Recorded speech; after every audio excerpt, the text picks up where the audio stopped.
बीकानेर, जहां मदन मेघवाल की चुनावी सभा को संबोधित कर रहे हैं मुख्यमंत्री अशोक गहलोत। इस प्रकार से एक लंबी फहरिस्त है। पेंशन बढ़ा दी हमने, आते ही 500 की 750 कर दी, 750 की 1000 कर दी। किसानों के लिए अलग पेंशन शुरू कर दी है। जो लघु व सीमांत किसान है उनको अलग पेंशन मिलेगी। राहुल गांधी जी जो लेके आए हैं मैनिफेस्टो में न्याय योजना, उसको आपको समझना पड़ेगा। बहुत शानदार योजना है। दुनिया के कई विकसित राष्ट्रों में कहीं कहीं मिलते हैं पैसे सोशल सिक्योरिटी के। सामाजिक न्याय के लिए हर व्यक्ति का अधिकार है सरकार के अंदर कि वो अपनी माली हालत ठीक रखे। इधर 6,000 रुपये प्रति माह, 72,000 रुपये प्रति वर्ष उसको मिलेंगे गरीबों को। 20% गरीबों को मिलेंगे पूरे देश के अंदर पहले फेज में, फिर बढ़ाया जाएगा जिससे कि उसकी परचेजिंग पावर, उसके खर्च करने की क्षमता बढ़ सके अपने परिवार के लिए, भरण पोषण के लिए। और उससे मार्केटिंग की इकोनॉमी और मजबूत होती है। पैसा खर्च होता है मार्केट से तो उत्पादन बढ़ता है, फैक्ट्री चालू होती है। और अभी जो रिसेशन है, उद्योग धंधे चौपट हो रहे हैं, उनमें जान आती है, लोगों को रोजगार मिलता है। इस सोच के साथ में बहुत बड़ा फैसला, ऐतिहासिक फैसला है जो हमारे घोषणा पत्र में आ चुका है। और राहुल गांधी ने, जवाहरलाल नेहरू जी के ज़माने से बात चली आ रही है कि मोदी जी बनी को 70 साल में कांग्रेस ने क्या किया। वो ये कह कर खाली कांग्रेस के बारे में नहीं कहते, बल्कि मैं समझता हूँ वो हमारे देश के मजदूरों की, देश के डॉक्टरों की, देश के इंजीनियरों की, सबकी बेइज्जती कर रहे हैं। ये देश जो खड़ा हुआ है, आधुनिक भारत कहते हैं हम लोग इसको। आज़ाद हुआ भारत तब सुई नहीं बनती थी, सुई भी बाहर से आती थी। ये हालत थी देश की। बिजली को लोग समझते नहीं थे। मैं बार बार सबको समझाता हूँ। आज देश में सड़कों का जाल बिछ गया है, स्कूलों का जाल बिछ गया है, कॉलेजेस बन गई है, विश्वविद्यालय बन गए हैं। आपके यहाँ कृषि का अलग बन गया है, एनिमल हस्बेंड्री का अलग बन गया है, टेक्निकल अलग बन गया है। क्या नहीं हुआ बता दीजिए आप। पहले था बीकानेर के अंदर, क्या था बीकानेर? बीकानेर खुद भी गांव की तरह था। ये नई पीढ़ी को नहीं मालूम है, आपको मालूम है। आधुनिक भारत बना है, आधुनिक प्रदेश बना, आधुनिक बीकानेर बना है। वो कहते क्या किया? अरे लाखों करोड़ों हाथ मजदूरों के लगे होंगे, इंजीनियर्स ने काम किया होगा।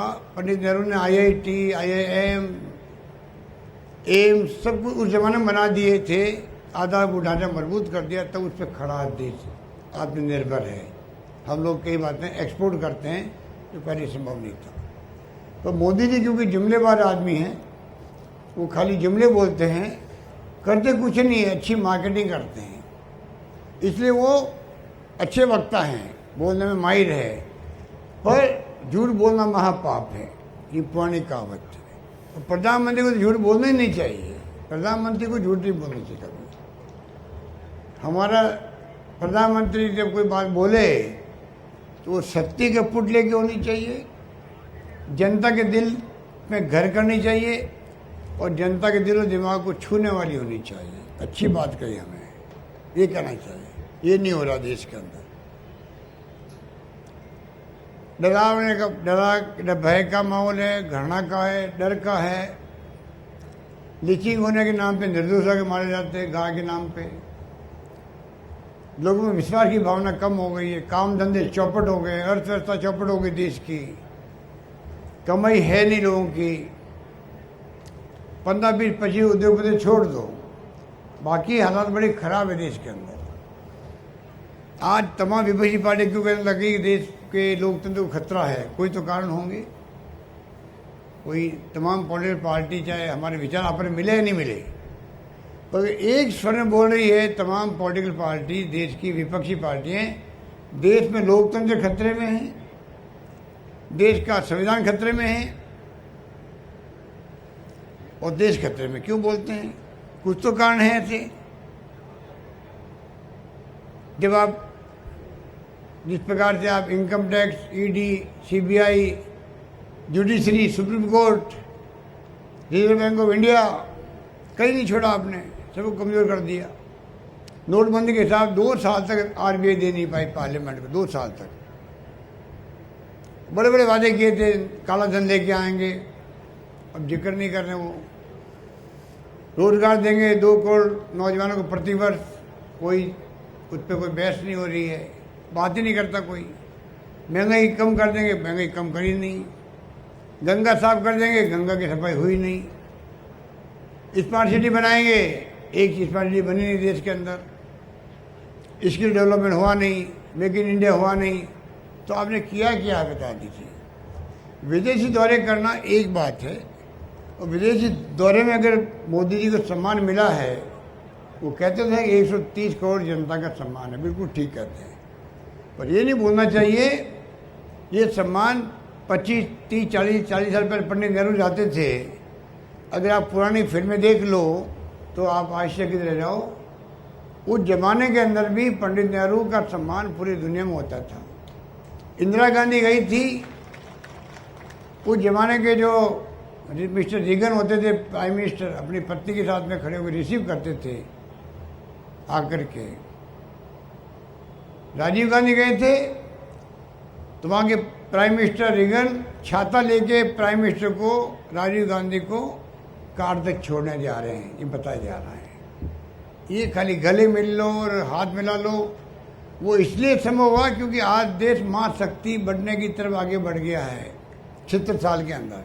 ये कांग्रेस की उपलब्धि है, यहाँ तक पहुँचा है देश को। ये जो उपग्रह छोड़े जा रहे हैं आकाश के अंदर, 40 साल की मेहनत है ये। इंदिरा गांधी, पंडित नेहरू ने जो स्थापित किए थे केंद्र इसरो, उसके कारण से संभव हुआ है। तो मोदी जी 5 साल में बता दीजिए, 5 साल में आपने क्या किया।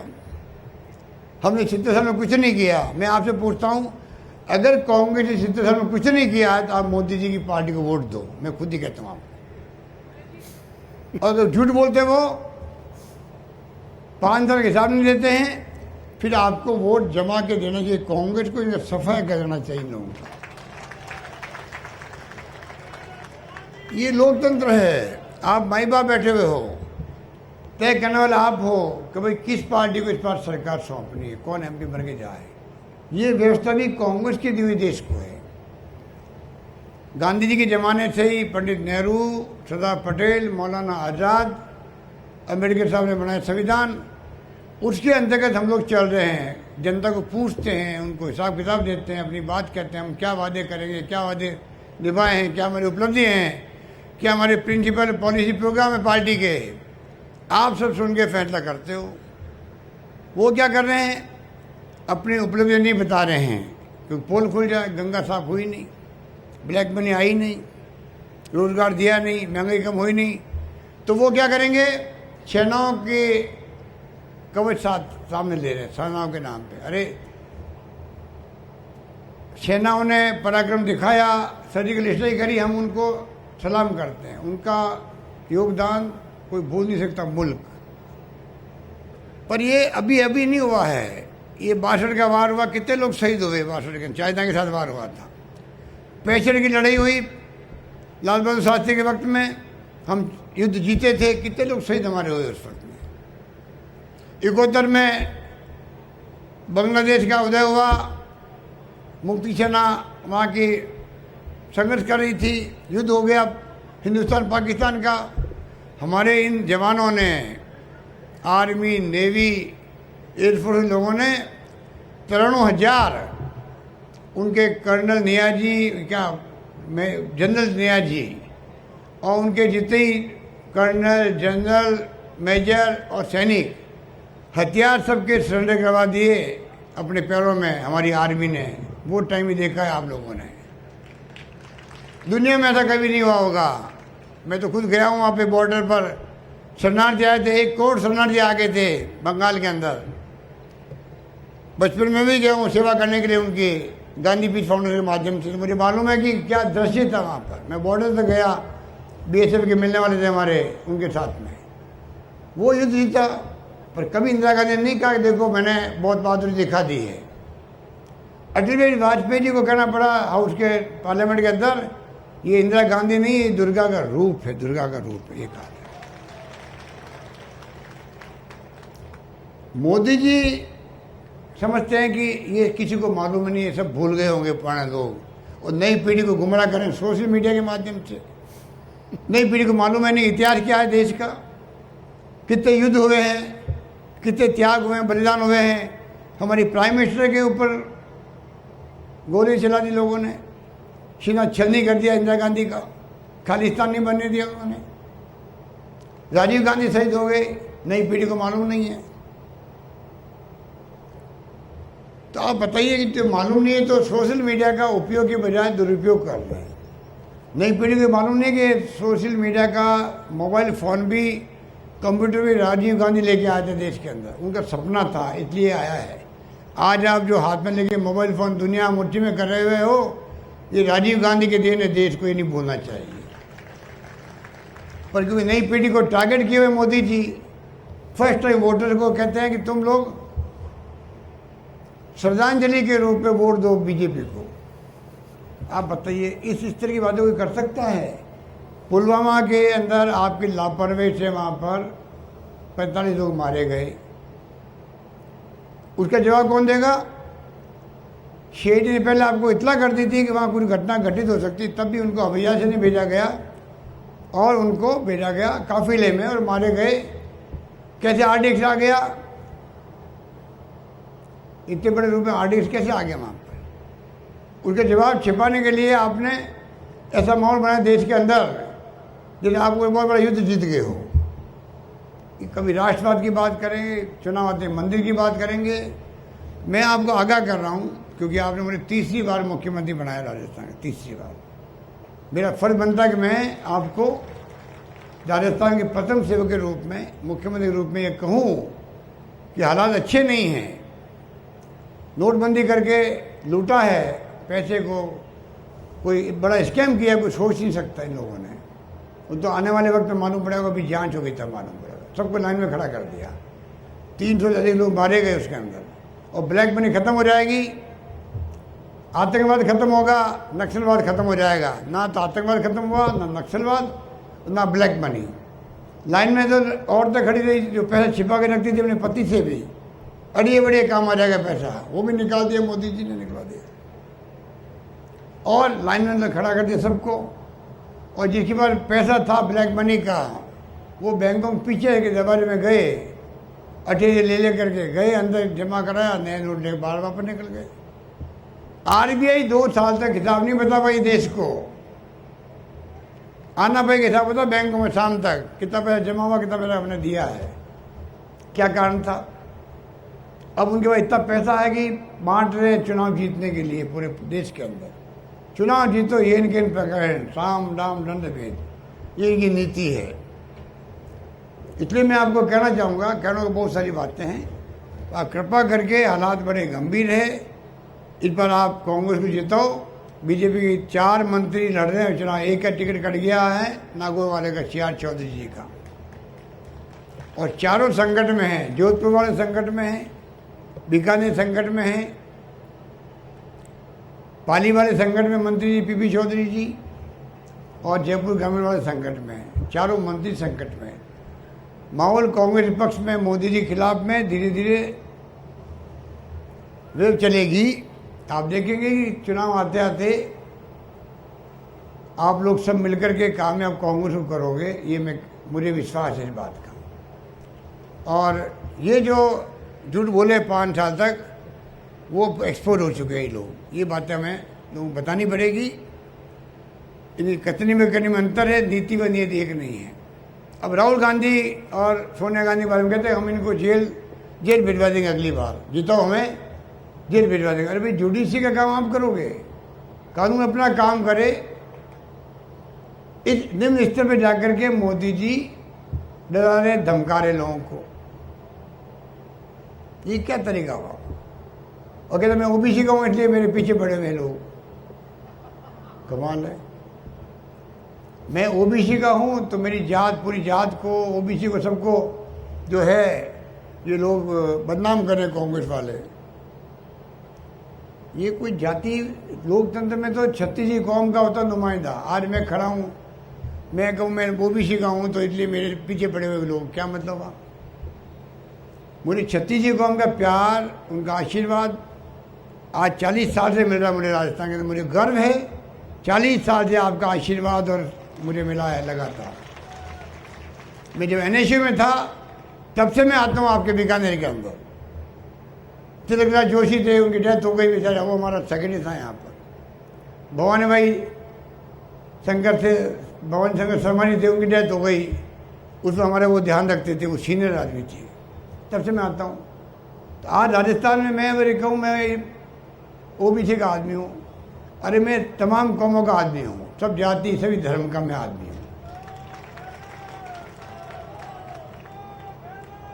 इसलिए मोदी जी गुजरात के अंदर भी इसी प्रकार की बातें बोल बोल करके चुनाव जीत गए। ऐसी ऐसी बातें बोली भावुक होकर के आप सोच नहीं सकते, झूठी बातें हैं। दिल्ली मीटिंग हो रही है, वहाँ पर पाकिस्तान का विदेश मंत्री आया हुआ है, डॉक्टर मनमोहन सिंह जी बैठे हुए हैं, रिटायर्ड चीफ आर्मी का आदमी वहाँ बैठा हुआ है, चीफ ऑफ द आर्मी, और वहाँ पे प्लानिंग करी कि कैसे हम गुजरात जीतें और अहमद पटेल मुख्यमंत्री बन जाए। अब आप बताओ, बीजेपी अगर इतना झूठ बोल सकती है चुनाव जीतने के लिए, ध्रुवीकरण करने के लिए हिंदू मुसलमानों का, तो कितनी बार आप ये ध्रुवीकरण करोगे? जनता समझदार है, जनता अल्टीमेटली राष्ट्रभक्त है, सच्चे राष्ट्रभक्त हम लोग हैं, जिन्होंने त्याग बलिदान किया है आज़ादी के पहले भी देश को आज़ाद करवाने के लिए, और आज़ादी के बाद में मैंने कहा आपको कि इंदिरा गांधी शहीद हो गई, राजीव गांधी शहीद हो गए, सरदार बेन सिंह जी शहीद हो गए, पंजाब के मुख्यमंत्री रहते हुए कोई खालिस्तान नहीं बनने दिया वहाँ पर, हमारा कोई मुकाबला नहीं करता था कोई भी। इसलिए मैं आपको अपील करूंगा कि कृपा करके आप लोग इस चुनाव को एक ऐसे संदर्भ में लें कि आने वाला चुनाव लोकतंत्र की रक्षा के लिए चुनाव है। ये मोदी जी टाइप लोग जीत गए, बाद में पता नहीं चुनाव होंगे नकली होंगे असली होंगे, जो चाइना में होते हैं, पता नहीं कैसा होगा, कोई नहीं जानता है। तो मैं यही बात कहता हुआ आप सबको मैं धन्यवाद दूंगा। आप लोग पधारे हो, माहौल अच्छा है, ये आपके मदन गोपाल में एक बार सेवा करेगा आपकी, बीच में आते जाते रहेंगे, इनके अनुभव है सरकारी नौकरी के भी, आपके काम आएंगे, और मैं आपको विश्वास दिलाता हूँ कि निश्चित रहो सब काम आपके होंगे। धन्यवाद, जय हिंद, धन्यवाद।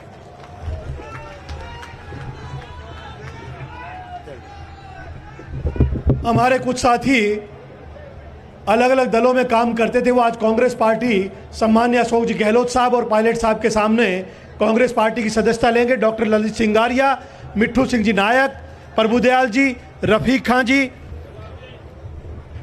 पीर अमीन शाह, सुचेंद्र जी पांडे, सविता जी पांडे, दाखा नायक, विमला मेहरा, पार्वती शर्मा, पूनम पांडे और भारतीय जनता पार्टी के सरपंच रहे मोतीराम जी पन्नू